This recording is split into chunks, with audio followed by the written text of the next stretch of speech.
Hello guys, പുതുവീഡിയോക്ക് എല്ലാവർക്കും സ്വാഗതം. So guys, എല്ലാവരും ഹാപ്പി ആൻഡ് സേഫ് ആയിട്ട് ഇരിക്കുന്നു എന്ന് വിചാരിക്കുന്നു.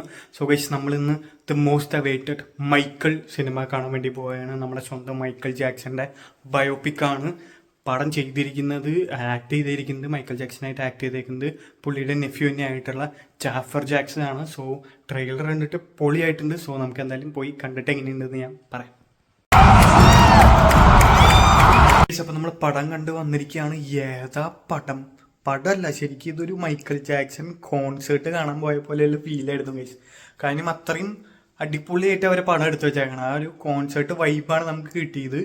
സോ ഈ ഒരു മൈക്കിൾ ജാക്സൺ കോൺസേർട്ട്സ് ഒന്നും ലൈവായിട്ട് കാണാൻ പറ്റാത്ത നമുക്ക് കിട്ടിയ ഒരു കിടിലൻ ട്രീറ്റ് തന്നെയായിരുന്നു ഈ പടം. സോ അതിൽ പ്രത്യേകിച്ച് എടുത്ത് പറയേണ്ടതെന്ന് വെച്ച് കഴിഞ്ഞാൽ ജാഫർ ജാക്സൺ മൈക്കിൾ ജാക്സന്റെ നെഫ്യൂ ആണ്. സോ ജാഫർ ജാക്സന്റെ അങ്കിളാണ് മൈക്കിൾ ജാക്സൺ. പുള്ളി ശരിക്കും മൈക്കിൾ ജാക്സനെ പോലെ തന്നെ എന്നല്ല, മൈക്കിൾ ജാക്സൺ തന്നെ പടത്തില് ഒരു രക്ഷയില്ല. പുള്ളി അഭിനയിച്ചിരിക്കാന്നേ പറയില്ല. മൈക്കിൾ ജാക്സനെ കോപ്പി പേസ്റ്റ് ചെയ്ത് വെച്ചേക്കണ ഒരു പോലെയാണ് നമുക്ക് തോന്നിയത്.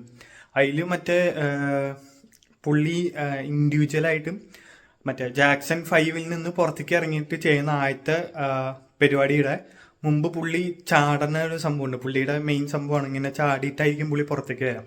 സോ ആ സീനൊക്കെ കണ്ടപ്പോൾ ശരിക്കും മൈക്കിൾ ജാക്സൺ തന്നെ.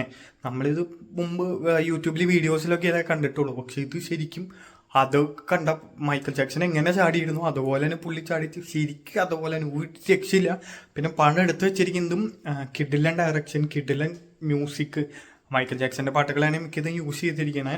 പിന്നെ കൂടെ അപ്പനായിട്ടും അമ്മയായിട്ടും ചേട്ടന്മാരായിട്ടും പിന്നെ ബാക്കി കൂടെയുള്ള മാനേജർ ഒക്കെ ആയിട്ട് അഭിനയിച്ചവരും തകർത്തിട്ടുണ്ട്.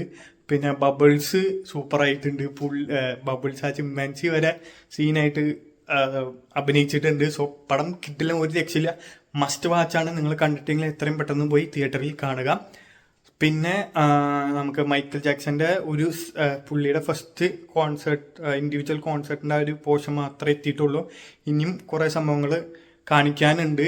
സോ ഇത് എത്ര പാട്ട് സിനിമയാവും എന്നുള്ളത് അറിയില്ല. ഇപ്പോൾ ഫസ്റ്റ് പാട്ട് കഴിഞ്ഞിട്ടുണ്ട്. ഇനി സെക്കൻഡും തേർഡും ഉണ്ടോ അതോ സെക്കൻഡിൽ തന്നെ എല്ലാവരും ലാസ്റ്റ് വരെ കാണിക്കുമോ എന്നുള്ളത് അറിയില്ല. ഇപ്പം 1988 വരെ അങ്ങോട്ട് എത്തിയിട്ടുള്ളൂ. ഇനിയും ഇഷ്ടം പോലെ കിടക്കാണ്.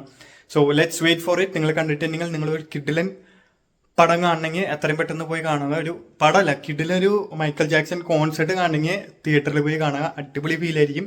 So thank you for watching. ഇതാണ് എൻ്റെ അഭിപ്രായം. നിങ്ങളുടെ അഭിപ്രായങ്ങൾ താഴെ കമന്റ് ചെയ്യാൻ മറക്കരുത്. അപ്പോൾ നാളെ അടിപൊളി എല്ലാവർക്കും